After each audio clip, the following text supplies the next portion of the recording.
Hello, hello, and welcome back to Lovely. Happy Friday, and I hope you are all doing well. I had such a fun, long weekend. I spent it with my friends. I ate some really good food. We danced, touched grass, and, just honestly, the vibes were up. I felt like this was like the perfect summer kickoff. The weather's finally incredible in Toronto, and two of the people that I spent a lot of time with this weekend are actually in the studio with me. Today, I am joined by my two really good friends, Danish and Junior, who I haven't been friends with for a very long time. Like, I met them last year, but we just got super close. And I think for the last 2 months, we've spent like every single weekend together. Danish and Junior have such a beautiful story when it comes to love, identity, chosen family, friendships, and the most important thing is building a relationship that has actually lasted through different phases of life. Almost 10 years together, 1 year married. In this era of leave him, almost 10 years together is, mashallah, really awesome thing. So we're going to dig deeper into that. We're going to talk about community. We're going to talk about what it actually takes to maintain connection in a world where everyone seems emotionally exhausted all the time.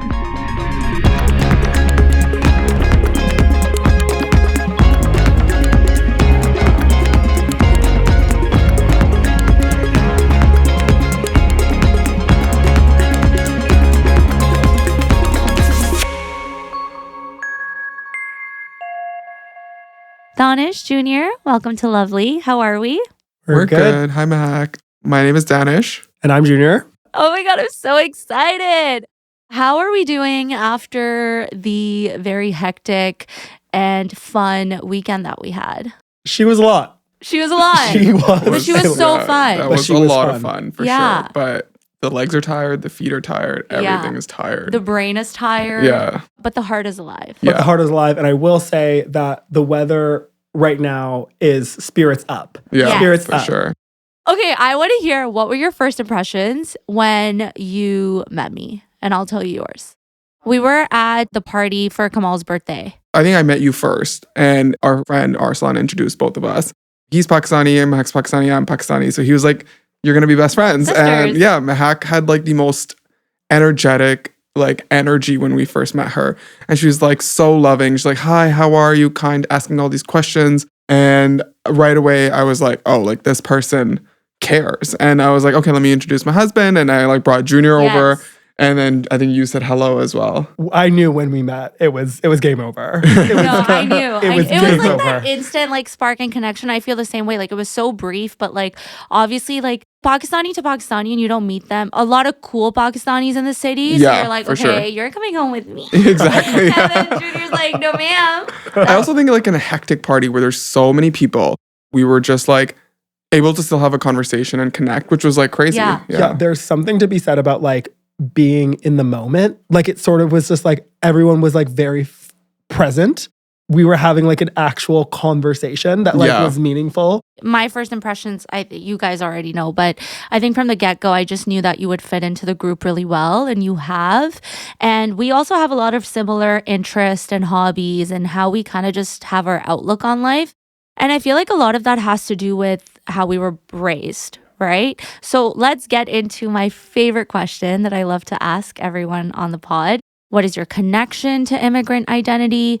Maybe we can start with you, Danish. How was it growing up? How has that shaped your views on love and dating? I guess I'll start from the beginning. I was born in Pakistan, Islamabad. I lived there with my mom at first. My dad actually left right away after I was born. Were your parents separated? No, he left to Canada just for papers and immigration and all of that kind of stuff. Yeah. So he kind of made that decision. I think it was hard on him. It was hard on my mom. And so I lived with my mom only for the first 5 years of my life. And that's when I actually had met my dad for the first time in person, which was an interesting experience because if you don't grow up with your parent, you almost it's a stranger. And at the time, Skype and all those things were not a big thing. So it's you are actually seeing this person outside of photos for the first time. Do you remember that interaction, meeting your dad? it was awkward. Like, it was like almost like meeting a stranger. Obviously, I've talked to him on the phone and stuff, but I think the weirdest thing was like all this like love and attention that I'm getting from this person that like I don't really know. So I remember being very awkward with my father after meeting him. Very soon after he came back to Pakistan, we had immigrated back to Canada. And then I think I was around 6 years of age by the time that we were in Canada. Growing up, my parents had a very loving relationship. Like, they always took care of each other. There was never like any like huge fights or anything like that in front of me. That part of like seeing them and like seeing how they were with each other and how much they respected each other is kind of shaped a lot of how I view like relationships and how I am in a relationship. Of course, like being gay and Pakistani, that's like a whole another story for another day. But like, oh no, we're getting into that story in the next segment. Okay.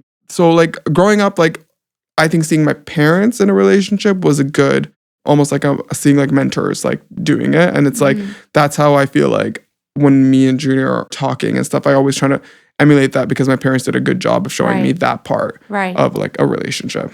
Yeah. Okay. And Junior, what about you? How did you grow up? What's your background? I am first generation Canadian on my dad's side. My dad is from a small village in Ghana, which is in West Africa. And my mom is from a small farm town in the northern part of Newfoundland. They both met in Brampton, of all places, working at a manufacturing company. And my dad immigrated to Canada, I believe, when he was 35, after living in Europe for about like 7 or 8 years. They met within a year, they were married, and then 2 years after they had me, similar to Danish. And I think like my parents went through a lot of trials and like tribulations. Like I think like when they had met in the late 80s, like being an interracial relationship was something that was like not as common. I think that they both struggled with like who their identities were together collectively. And I think that that sort of like really shaped how myself and how my sister looked at the world as well. We looked at it through the lens of like almost our parents reflecting, I want to say like maybe like broader societal ideals when it comes to like who makes the ideal match. Looking now like how much that has supported me being in a queer relationship. They love each other immensely. And like they have been together for now almost 40 years. They have like, I've never seen them waver in their commitment to each other. And I think that like they're really a staple when we look at each other's relationships around like communication and really around like perseverance. And like if we can talk it out, we can figure it out. And I think that's really lacking today. Like I said, like I think the first instinct with any minor inconvenience when you're facing in a relationship, it's like, okay, well, next, you guys meeting at an earlier age, also mimicking what you saw your parents do. It was like, no, like we can talk this out. We can like fight this out.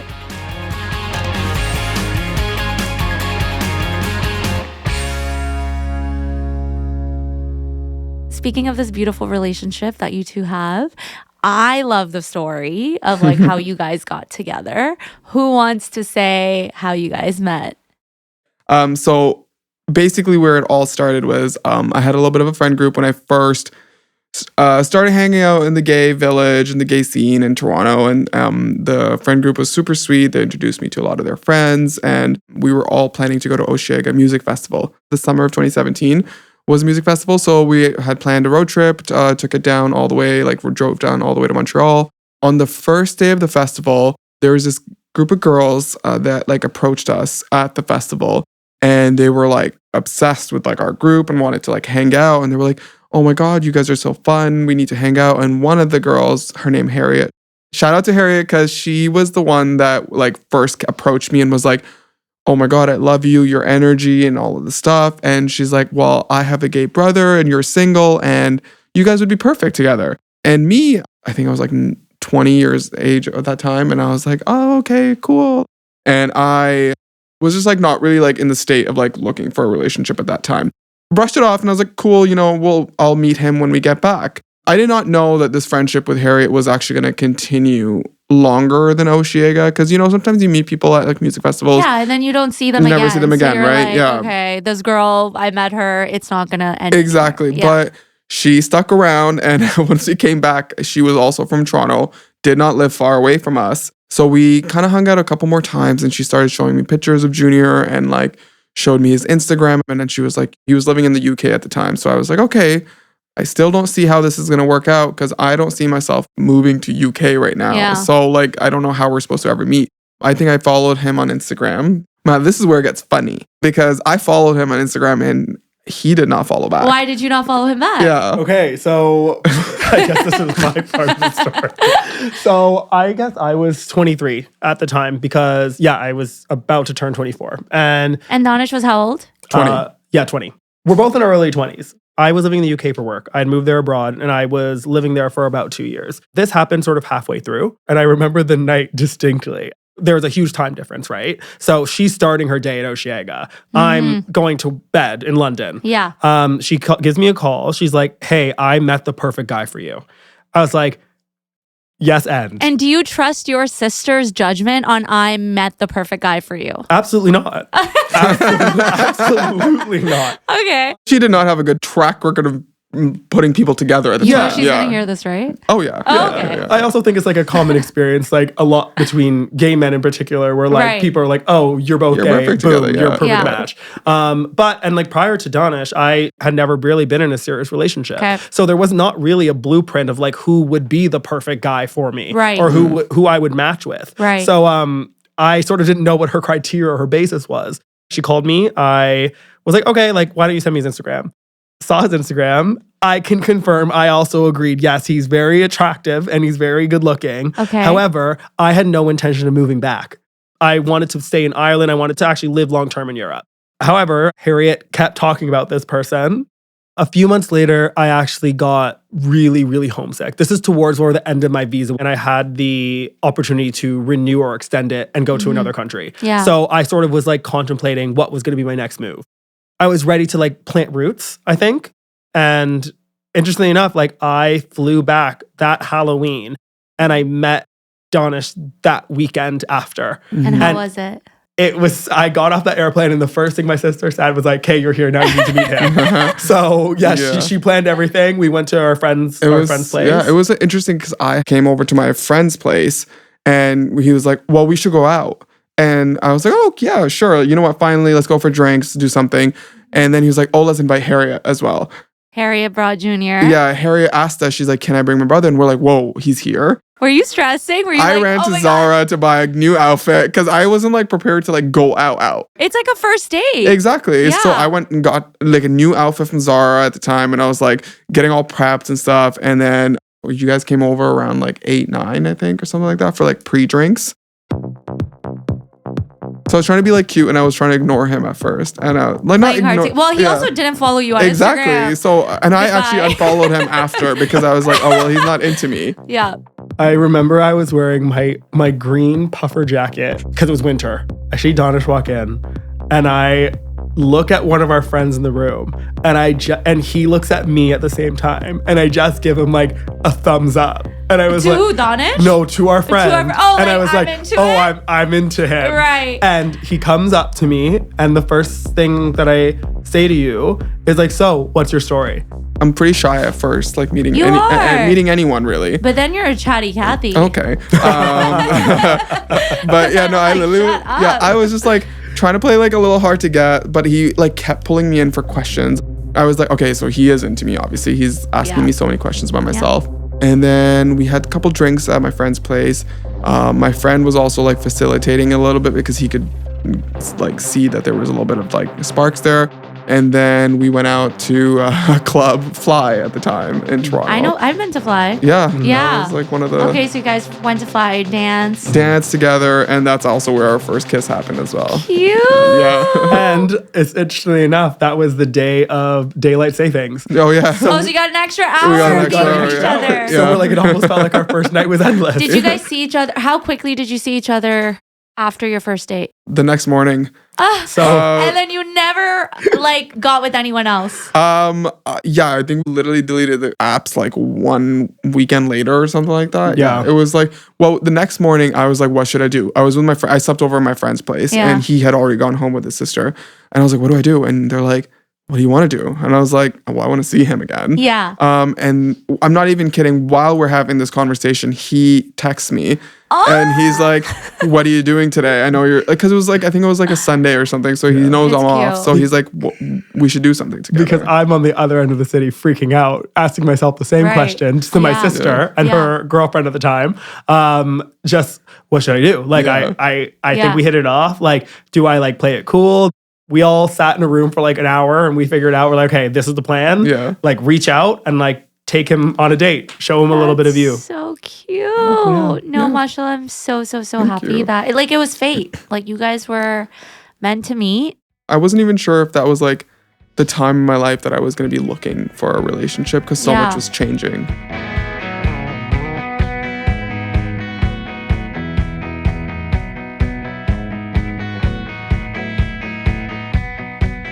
This beautiful love story is happening. You guys are together. You're very happy. I know, Junior, your family is very receptive of you being queer, bringing home Danish. Unfortunately, Danish, I know you didn't get that same level of acceptance. Do you mind sharing what was your experience when you decided to tell your family that you are gay? Honestly, like at the time when I had first met Junior, I wasn't really in the place of thinking about wanting to come out soon. But I knew that that was something that was going to happen very soon in the future, given like how my life was progressing. I had all these gay friends. I'm going to like gay parties and all this stuff. And I'm like, somewhere along the way, someone's going to find out. And then my parents are going to find out. So I'd rather they find out through me. The only thing I was a little bit afraid of is my parents are extremely religious from a Pakistani background. And they were not going to be accepting in the slightest of this. It's extremely against the religion, against the culture. So I kind of wanted to set myself up for like a little bit of like financial independence. So actually like a year before I had even met Junior, I had kind of cut myself off from my family, my own like self. And I kind of like built up money a little bit. And around the time that I met Junior, it started becoming really real. And I applied to dental school. And I think what I told myself was, okay, so now you know the next stage in your life, which is dental school. I don't think you should start that stage lying to your family. So I think we met in November. I applied at the same time. I got into dental school in March. Okay. And I remember I actually was with him. We were on a date when I got my acceptance letter and we like screamed and like we were like partying and like, well, let's go get drinks. But I think like I knew that like this also meant the next stage. And so then I ended up planning on like telling them the next month after. So I came out to them over like a phone call. I just didn't think I could do this in person. There's also like no word in Urdu for like being gay. Right. So like I wasn't even sure how I was going to express this to them. So I had to like literally speak in English for some parts of it. Did they understand it? Oh, they knew exactly what it was. Yeah. Did they have their doubts or suspicions that like you weren't No, they were women? extremely surprised. I did a really good job when I was younger of like hiding it and being in the closet. Because you had to. Yeah, exactly. It was like a safety mechanism. Be yourself. So what was their reaction on the phone? So they did go a little berserk. They started yelling at me over the phone. My mom had like lots of tears, crying. I had already moved out of my dorm at the time. And Junior graciously like allowed me to stay at his family's place at the time because I knew they were going to show up. And they did apparently to that place. What do you think they showed up for? They wanted to take me home. When I saw the reaction on the phone, I was like, I'm like so grateful I did that because it like saved me from the physical reaction from them. A lot of it was blame of like what I did to them in that moment and how I caused them so much harm and mental stress. I kind of let the phone call and everything just kind of end and whatnot. Waited a couple days and then it just kind of started the onslaught of like emotional blackmail of my parents, like telling me how I'm causing my mom depression and anxiety. She's like going on medication because of me. Like she's gonna like harm herself, for example, because of me. And I'm 20 years old. And so it was like extremely tough. He watched me go through a lot of it at the time. So like just like fast forward, I think just 2 or 3 months, I decided to like just cut communication with them So I had actually like blocked their phone numbers on my phone. Text messages still came through because, my sisters had a phone number, my cousins and all this stuff. And it went on for a little bit of time. And then I think it was about a year mark, I decided to like meet back up with them and see if there was a chance of reconciling this. I did for a second. I think I visited them like 2 times to their my childhood home, and it went awful. Like it was like Christianity has like conversion camps and stuff. They wanted to send me to something equivalent in to the mosque. They did not want to hear anything about Junior. They would change the subject and completely move on. And it was getting to the point where like my mental health was deteriorating so much. And so I decided to stop visiting them. And again, like just like kind of the no contact. To this day, I think their biggest thing is what will other people think? And I think this. This is the biggest thing in Pakistani common culture. Thing that it's just so engraved in everyone from there. They care more about what other people would think rather than what harm it's doing to themselves, to their kids, to their loved ones. And it is really, really sad to see because, I wish they got to see how much of an awesome person you are and what an amazing son they've raised. When you were seeing him go through all of that, what were you feeling and going through? Let me try not to get emotional. It was tough. It was tough. Like, I think my heart broke for Danish. Oh, Junior. Seeing someone obviously that you care about.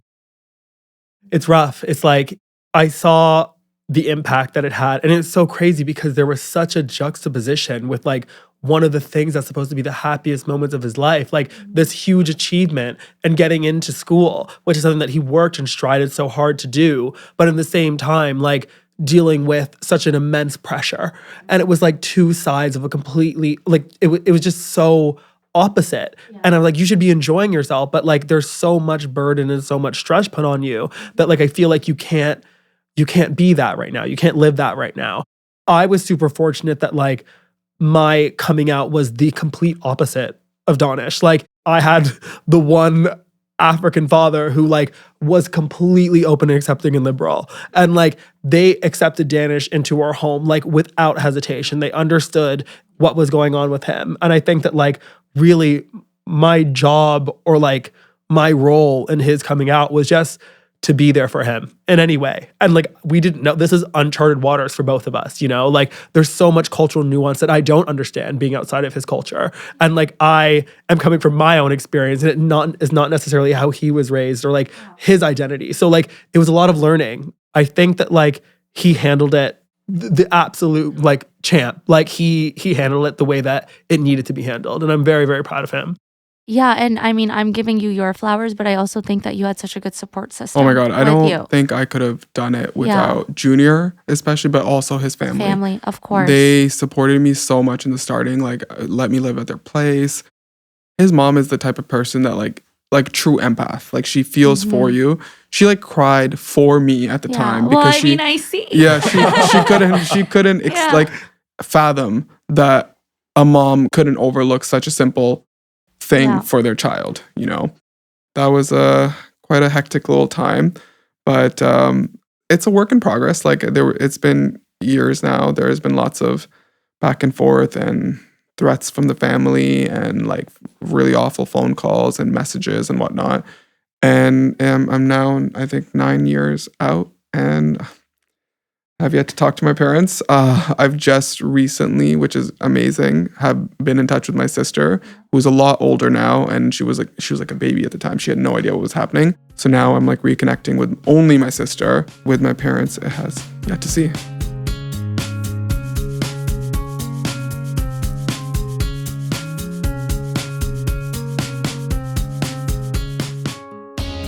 Switching gears a little bit because modern dating honestly is not like this. For example, let's just take like YouTube. If let's say this same thing happened today, chances are maybe like 70-80%, you probably would have been like, I'm out.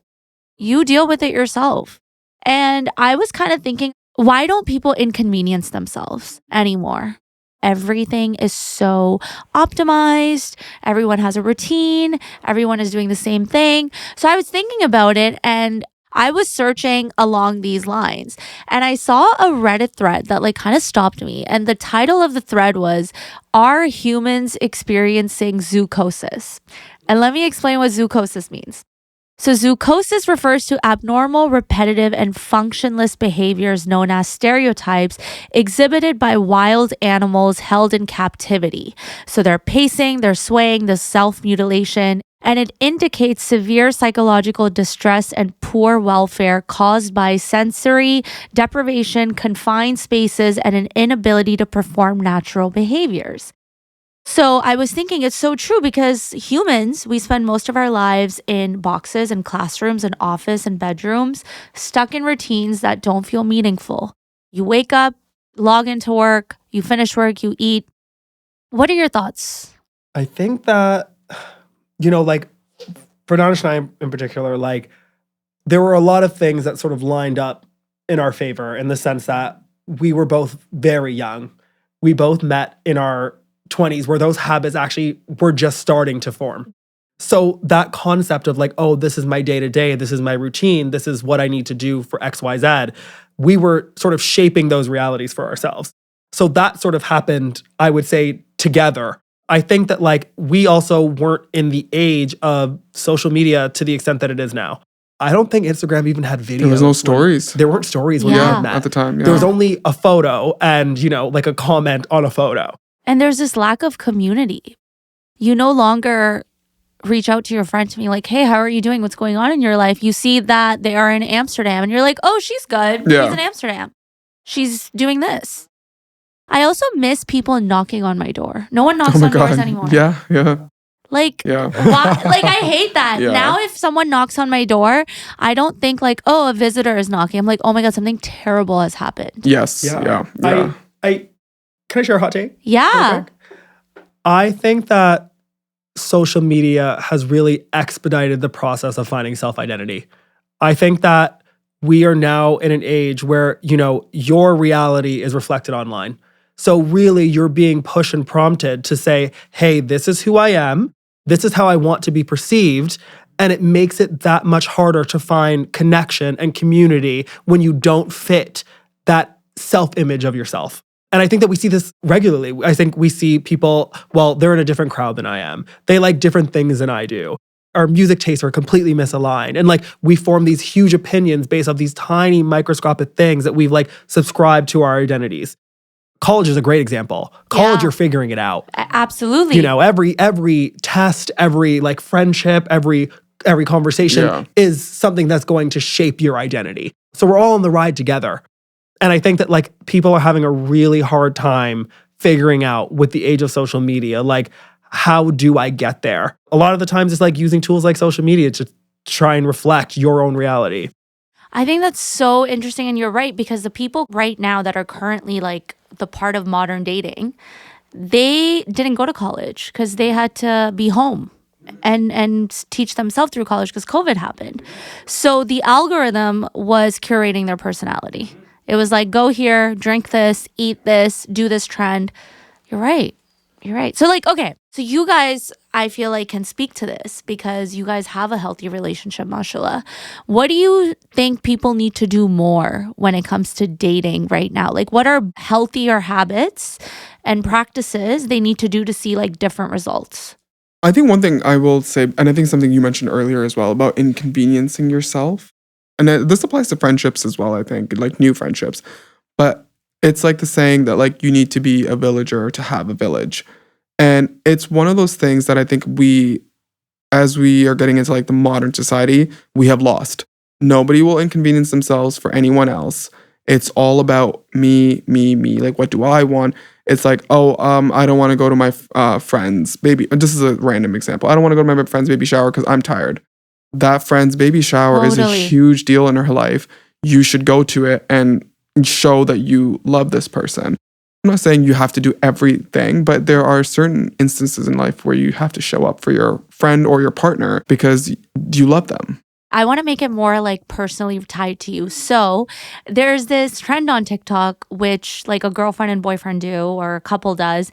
And it's like things I do that would send a low effort couple into a coma. So what do you guys do for each other? And what do you think is a secret sauce to maintaining this relationship that would send a modern dating couple into a coma? Ooh. Interesting. Maybe it's that, like, I do the things that you don't like and you do the things that I don't Give like. me an example. So like, I don't like folding laundry ever. Okay. And I will say, in the almost 10 years of our relationship, I probably haven't folded laundry. Okay, He so will that's just- Junior, Junior and he knows Danish doesn't like it, so I will do that. I'm sure you don't love folding laundry. I mean, it's not my like top thing I want to do in the day, but like I know it's something that he absolutely despises, and I actually don't mind it as much. So I'm like, yeah, I'm willing to do that. Like, obviously, I'll throw my little like diva tantrum and be like, well, you don't fold your own laundry, but like, you know, it's something that I do to show him that I care. What else? Ooh, first thing in the morning is I always unload the dishes. And I'm like, you know what? Like, he takes a little bit longer in the morning to get ready. So I'm like, you know what? It doesn't take me as long to get ready. Like, let me do this so we can start our day and like really be into the routine. Yeah, those are like little tiny trade-offs that I think Give me one big one and then we'll go to Danish. Ooh, one big one. Oh, you know what? I will say that like Danish and I think mostly Danish, I can take ownership. I think he really, really knows how to argue. Like, I think he really knows and understands like the principles around like getting from A to B in a conversation. Well, what does that look like? I'm extremely closed off in confrontation. Okay. I am the person that is like, I don't want to talk about this anymore. I'm going to the room. I want no more business. Shut off. I you completely close shut off. What does he do to like kind of make you like get out what you're trying to say? He will not stop. And Like, wait, I'm okay, very- so Junior, you guys got into a fight. How Yeah. often do you guys fight? A lot? Yeah, And I will say, like, if any couple tells you that they don't fight, they're lying. Fighting is healthy. Okay, so Junior's in a room, locked himself, and what are you doing?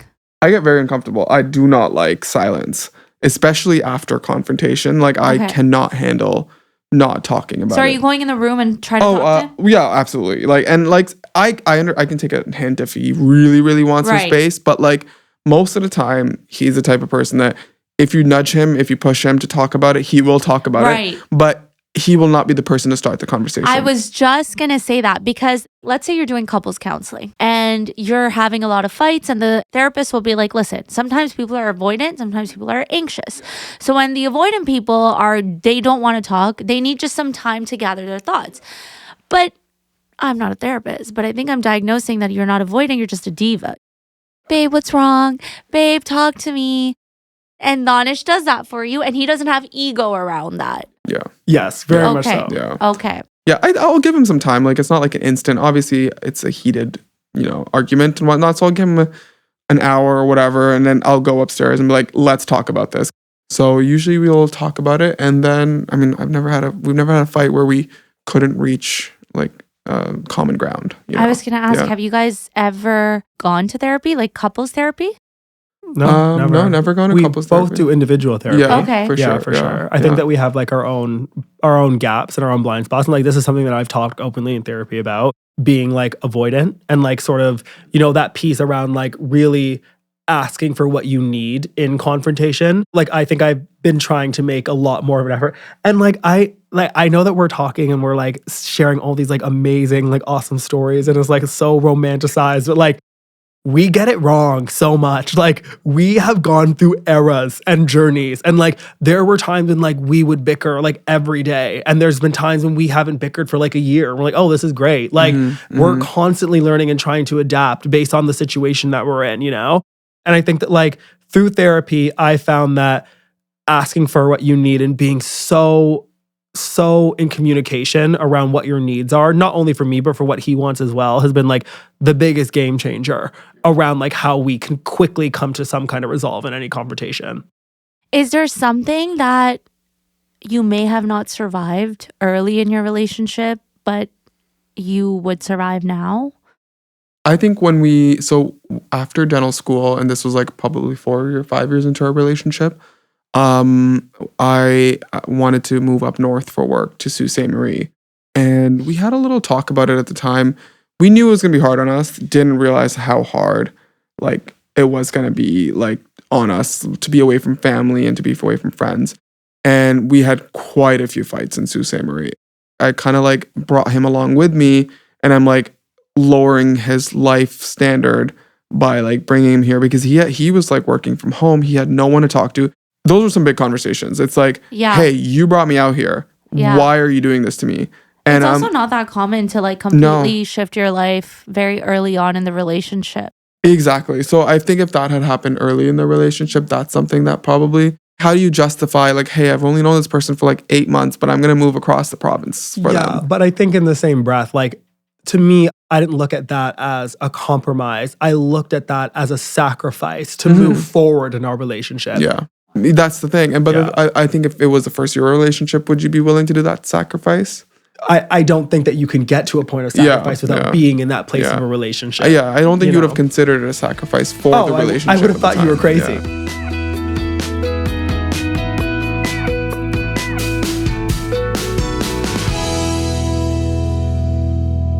What do you think my problem in dating is? Oh my God.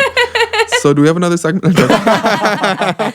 Just really quick. Okay, not specifically like what am I doing wrong in dating, but like, or actually, yeah, what do you think I could do a little bit better in dating, or what can you see being better?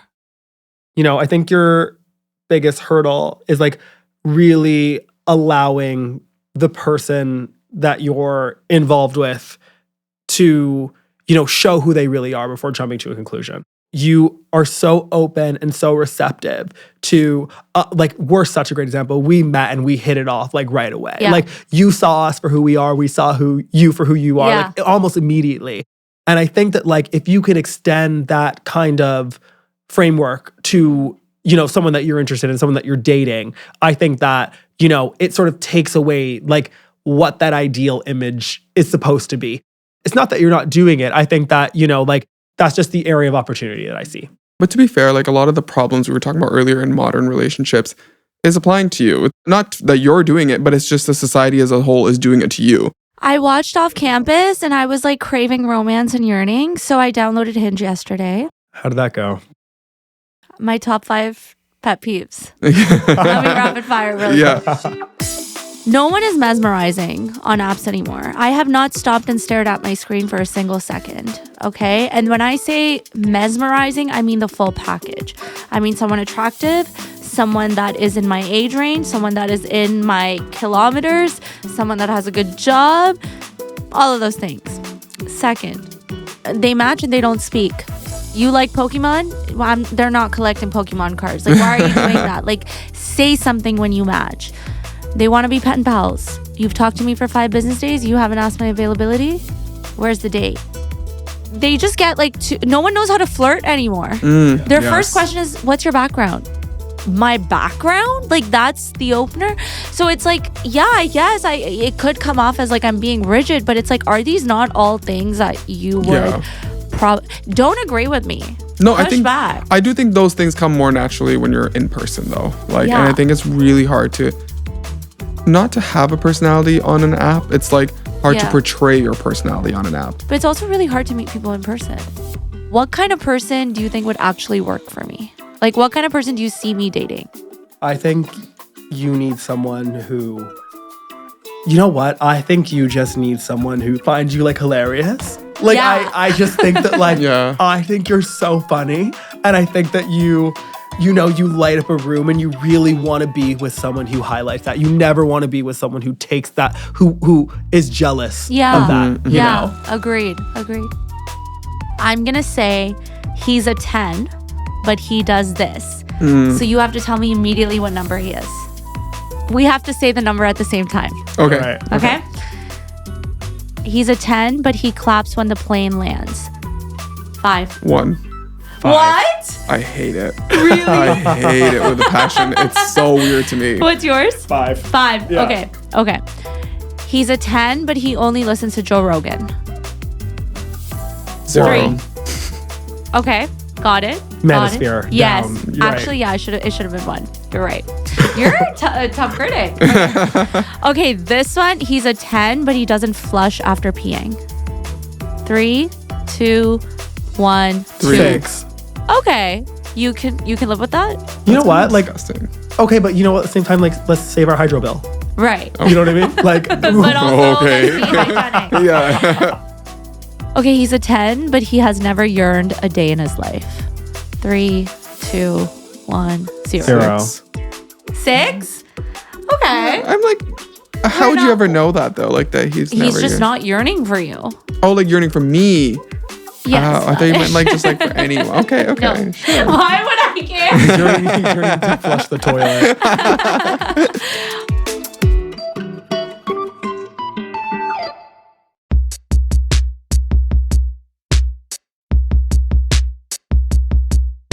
There's one thing that I like to do is ask a question that my previous guest has left for you guys, and then you guys give me a question to ask my next guest. Fred asks, how can you act in service of the people around you over the next month? When your friends need you, like really need you, when there's instances when big moments in their life and there's like birthdays is like one thing, but there's other things in people's lives as well. I think that you truly do have to show up for the people around you. And I think that that's what I want to do is like show up for the people in their moments and make sure that they feel like. And you do. Yeah. Like, I mean, we had this long weekend and everyone was going to be down bad on Monday. So you're like, hey, why don't I host like a little barbecue at my place? Yeah. And we did that. Yeah, it was really cute. That was so cute. What about you, Junior?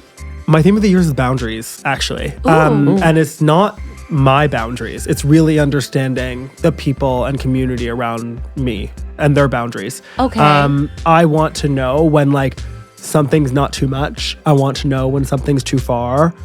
There's so many interactions and so many relationships, and like I want to know what I can be for that person in that moment. What sparked this? Ooh, a lot of therapy. And I think like, I'm still trying to figure out like what my boundaries are, So I'm asking myself, if I have these boundaries, the people around me must have their own too. I'm like genuinely curious. Heck, like what is going to make her comfortable in this moment? Like what is going to make her uncomfortable in this moment? Right. And how can I show up for her in either ends of the spectrum? Yeah. And a lot of people don't think of that when you say acts of service. They think you have to physically do something. But I think also being cautious of what would set someone off and what something wouldn't, I think is really nice. Do you guys want to like agree on a question together, or you want to give your 2 separate questions? Okay, maybe let's ask where you are in your life. What advice do you think your best friend would give you for your next step? Oh, interesting. I like that one. Yeah, that was good. I Yeah. like that one a lot. Wow, he's good on the spot. Your best friend always knows. Exactly. That's so true. And usually the advice that your best friend gives is what you would give to them, but it's hard for you to take it. For sure. Any final words for today, guys? I will say that like I hope that like the story that I shared helps someone out there. It took me a long time to be able to share this publicly, and like I'm proud of myself to be able to do that today. But I hope that like someone listening, it helps them out there. Yeah. I'm very proud of you too, and I think it's very courageous and brave of you. And if someone is resonating with your story, what would you tell them? To be okay with leaning on the people around you. It took me a long time to get to that stage because the way I'm sharing the story, I never shared with anyone before. Not my friends, and honestly, Junior was the only one that really knew that story. It took me a long time to be comfortable to be like sharing the story, but also be asking for help. And so just remember, like, your family is not just by blood. It's like, it's the people around you. It's your friends. Your chosen family. Yeah, your chosen family. Yeah. Yeah, that's beautiful. What about you? I think I'm grateful that, we had the opportunity to like really sit and discuss. Like we have never reflected on our relationship. Really? The amount like this, that we have done here. No, like It's healing. It's Oh, yeah, therapeutic. for sure. yeah, it was nice to like walk down memory really lane. cute, yeah. And I think that like, it's like I said earlier, it's like, we're not a blueprint, not a rule. We still are trying to figure it out in so many facets. And I think that like what we're fortunate that we have is that we have a friend in each other. And I think that like truly like Danish is my best friend. Like, there is not one thing I don't want to tell him. He's like, I wish I could say the same. He's like, Mac is such here. a cliche. But we're still figuring it out. And you know, like, it's been really, really nice to like talk about how we've gotten here thus far. Totally. I feel like for the most of, like, when I first met you guys, I thought you were the black cat and you were the golden retriever, but you're the black cat and you're the golden retriever. I'm sure that like switch at times. Yeah. Thank you so much for coming on and sharing your story and, you know, like kikiing with me and giggling. And I love you both. And I feel like this has all made us stronger as well. I definitely am taking a lot of inspiration from the both of you, being a little bit more open-minded, being more accepting of the slow burn. Even though you guys do not have a slow burn, like it was love at first sight. But just being open to the idea of like not everything has to lay out perfectly. Yeah. And Junior, wingman me next time we're out. She's open and receptive, and I am there to wingman. I totally am.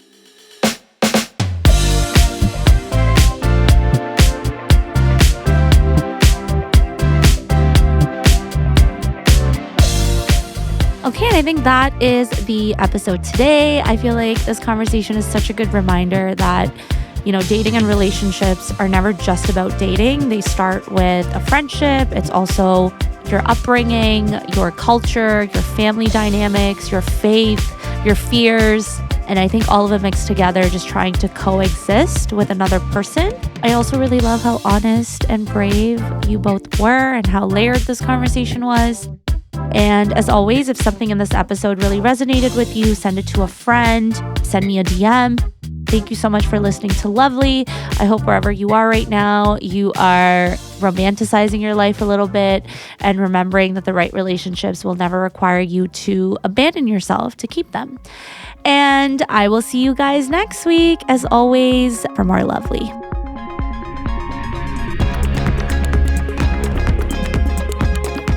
Lovely is an Immigrantly media production. This episode was produced by Sadia Khan and Shay Yu, written by me, Mehak. Theme music, sound design, and editing by Lou Raskin. Other music by Epidemic Sound. And see you next week for Lovely. Okay, thanks!